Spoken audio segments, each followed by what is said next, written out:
5 জায়গায় মিথ্যা বলা জায়েজ। কয় জায়গা? এটা আরেকদিন বলে দিব। কয় জায়গা? এর ভিতরে আসলটাই ঘরে। 1 নাম্বারটা কোথায়? ঘরে। স্ত্রীকে খুশি রাখার জন্য মাঝে মধ্যে দুই একটা, আবার সারা জীবন বললেন না, সব ব্যাপারে বললেন না। ফোন আইছে বান্ধবীর, বউ কয় কার ফোন? কয় ব্যবসায়িক ফোন।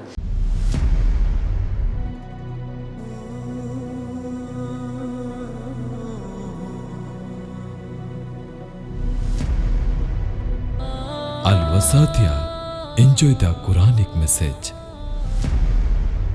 আমাদের সমাজ কিন্তু ধ্বংসের পথে চলে গেছে। তালাক এটা কোনো বিষয়ই না, তালাক এটা কোনো, আর পরকীয়া এখন সমানে চলতেছে। আপনারা তো একটা জায়গায় আছেন, রক্ষণশীল এলাকায় বাস করেন, একটু উপরের লেভেলে যারা আছে, যাদের কাছে টাকা পয়সার কোনো অভাব নাই, তাদের কাছে জিনাটা এটা পান্তাভাতের মতো। এটা কি তাদের জন্য ব্যাপারই না। অথচ আল্লাহ রাসূল এবং আল্লাহ পাক কোরআনে বলেছেন, সমাজে যখন জিনা ব্যভিচার বেড়ে যায়, ওই সমাজের লোকদের দোয়া আল্লাহর দরবারে কবুল হয় না, এবং ওই সমাজে মহামারী, আল্লাহর আযাব গজব আছে না নাই? এই জন্য এই ব্যাপারে সাবধান হবেন, খবরদার। পরিবার যদি ঠিক রাখতে না পারেন, শেষ কথা, পরিবার যদি ঠিক থাকতে না পারেন, ছেলে মেয়ে মানুষ হওয়ার সম্ভাবনা নাই। আর ছেলে মেয়ে যদি মানুষ না হয়, আপনি শান্তি পাওয়ারও কোনো সুযোগ কি নাই। আল্লাহ পাক যেন আমাদের পরিবারগুলোকে শান্তিতে রাখেন, আমরা বলি আমিন। আমার ভাইয়েরা, অনেক সময় বলি, কোনো স্ত্রীর জন্য যদি তার স্বামী একটা জামা আনে, তার স্ত্রীর জন্য যদি একটা কি আনে, শাড়ি আনে, জামা আনে, কাপড় আনে, যেটাই শখ করে আনুক, স্ত্রীর একটা দায়িত্ব আছে। সেই দায়িত্বটা কি?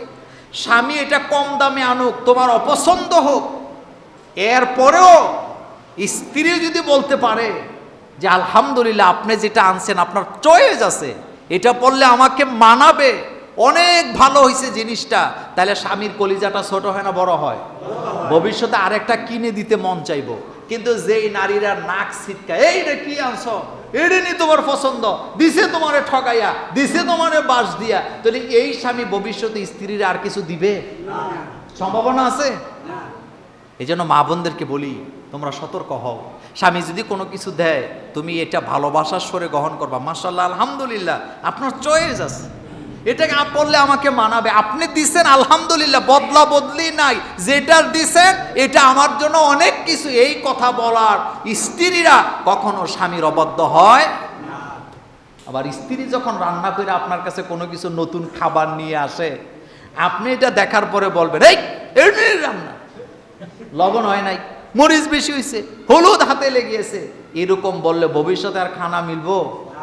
আর আপনি যদি বলতে পারেন মাশাআল্লাহ, অনেক বড় বড় নামি দামি হোটেলের চাইতে তোমার রান্না অনেক ভালো, একটা কথা শুধু বলবেন, সারা দুনিয়ার কত জায়গায় রান্না খাই, তোমারটার মতো হয় না, তাহলে এই স্ত্রীর কাছে আপনার জন্য ভালোবাসার অভাব হওয়ার সম্ভাবনা নাই।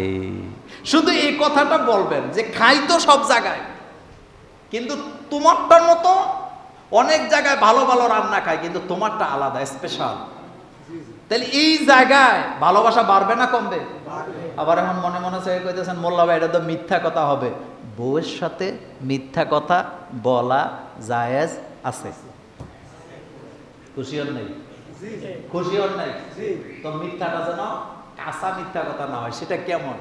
আপনার স্ত্রী বেশি টাকার জিনিস ছাড়া পছন্দ করে না, কিন্তু আপনার তৌফিক নেই, কিনছেন 300 টাকা দিয়া, কিন্তু 300 টাকা বললে তার নাক কি উঠবে না, এই জন্য আপনি বলবেন 600 দিয়ে আনছি, কত গুনাহ হবে না? কি হবে না? আপনি ঘুরছেন এক দোকান, কিন্তু স্ত্রীকে আয়সা বলবেন, তোমার জন্য কিনতে যাইয়া কত জায়গায় ঘুরছি, আমার মন মতো জিনিস কিনতে যাইয়া 2 ঘন্টা যাবৎ ঘুরছি, তোমার জন্য এটা আনছি, গুনাহ হবে না? স্ত্রীকে খুশি করার জন্য এই জায়গায় মিথ্যা কথা বলা যায়, তার কারণ এই মিথ্যা কথা বলার দ্বারা কারো কোনো ক্ষতি নাই। 5 জায়গায় মিথ্যা বলা যায়। কয় জায়গা? এটা আরেকদিন বলে দিব। কয় জায়গা? এর ভিতরে আসলটাই ঘরে। এক নাম্বারটা কোথায়? ঘরে স্ত্রীকে খুশি রাখার জন্য মাঝে মধ্যে দুই একটা, আবার সারা জীবন বললেন না, সব ব্যাপারে বললেন না। ফোন আইছে বান্ধবীর, বউ কয় কার ফোন? কয় ব্যবসায়িক ফোন। এটা বলা যাবে? আমার যায় ফতুয়া দেন না যে মোল্লা ভাই বলছে বউর সাথে মিথ্যা কর না, শুধু একটা জায়গায় বলতে পারবেন, যেহেতু আপনার স্ত্রীর কম দামে জিনিসে তার মন ভরে না, আপনার তৌফিক নাই, এখন আপনি কম দামি জিনিস কিনা বেশি দাম বলা কি জায়েজ আছে। এটা পারবেন।